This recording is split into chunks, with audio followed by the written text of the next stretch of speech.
اچھا وزیراعظم صاحب نے اسلاموفوبیا پر کھل کر بات کی. سبسکرائب کریں اور بیل دبائیں تاکہ کوئی خبر رہ نہ جائے. جیسا کہ آپ کو پتہ ہے کہ جی وزیراعظم عمران خان صاحب روس کے تاریخی دورے پر گئے اور اسی دوران روس اور یوکرین میں جو کشیدگی وہ اتنی بڑھ گئی کہ روس نے یوکرین پر حملہ کر دیا. پھر اس کے بعد عمران خان صاحب کا جو دورہ روس ہے وہ میرے خیال سے زیادہ اہمیت اختیار کر گیا. اب اس کا اندازہ آپ اس سے لگا لیں کہ روسی صدر اور وزیر اعظم کی جو ملاقات ہے اسکیجول تھی 1 گھنٹے کے لیے، لیکن بعد میں اس کا جو دورانیہ ہے 3 گھنٹے کر دیا گیا بڑھا کے. دونوں رہنما میں تقریباً 2.25 گھنٹے گفتگو ہوئی اور ملاقات میں 2 طرفہ تعلقات، خطے، افغانستان کی صورتحال پہ تبادلہ خیال کیا گیا. اچھا وزیراعظم صاحب نے اسلاموفوبیا پر کھل کر بات کی. روس اور یوکرین میں جو کشیدگی ہے اس کے جو اثرات ہیں وہ پاکستان ہی نہیں بلکہ دنیا بھر میں پڑ رہے ہیں، آپ کو پتہ ہے ناظرین. اور عالمی منڈی میں جو تیل کی قیمتیں وہ بڑھ گئیں، اسٹاک جو مارکیٹس ہیں وہ گر گئی ہیں، پاکستان اسٹاک ایکسچینج میں مندی کا سما ہے. اور یوکرین کا یہ دعویٰ ہے کہ جی اس نے روس کے طیارے مار گرائے ہیں.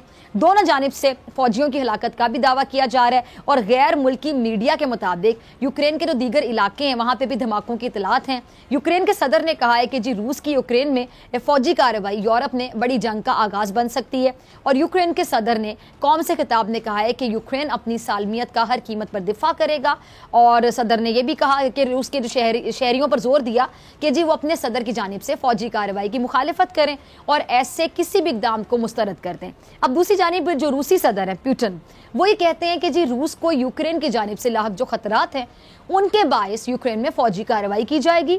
اور روسی صدر نے مزید یہ کہا کہ روس یوکرین پر قبضہ نہیں کرنا چاہتا بلکہ یہ کارروائی علاقے کو اسلحے سے پاک بنانے کا آپریشن ہے.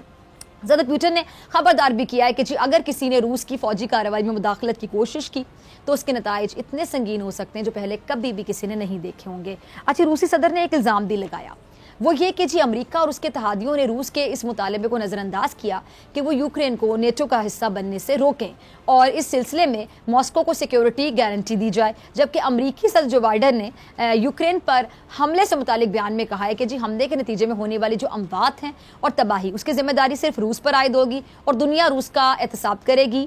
انہوں نے یہ بھی کہا کہ جی امریکہ اتحادیوں کے ساتھ مل کر روس کو متحد اور فیصلہ کن جواب دے گا اور دنیا کی دعائیں روس کے غیر منصفانہ فوجی حملے کا سامنا کرنے والے یوکرین کے عوام کے ساتھ ہیں. اچھا روس اور یوکرین کی کشیدگی پر اقوام متحدہ کا بھی رد عمل سامنے آیا. روس اور یوکرین کے درمیان جو کشیدگی اور تنازع اس پہ اقوام متحدہ کی سلامتی کونسل کا ہنگامی اجلاس ہوا اور اقوام متحدہ کے سیکرٹری جنرل نے روس پر زور دیا کہ پیوٹن اپنی فوج کو یوکرین پر حملے سے روکے اور صدر پیوٹن امن کو موقع دے اور پہلے ہی کئی لوگ مر چکے ہیں. اچھا سلامتی کونسل کا ہنگامی جو اجلاس ہے یوکرین کی درخواست پہ بلایا گیا. 3 روز کے دوران سلامتی کونسل کا یہ دوسرا ہنگامی اجلاس تھا اور اس اجلاس میں روس اور یوکرین کی کشیدگی پر برطانیہ، امریکہ، یوکرین کے سفیر نے اپنا موقف پیش کیا. اچھا یوکرین کے سفیر برائے اقوام متحدہ نے سلامتی کونسل میں بیان دیا کہ روس نے جنگ کا اعلان کیا ہے اور روس کو جنگ سے روکنا اقوام متحدہ کی سلامتی کونسل کی ذمہ داری بنتی ہے.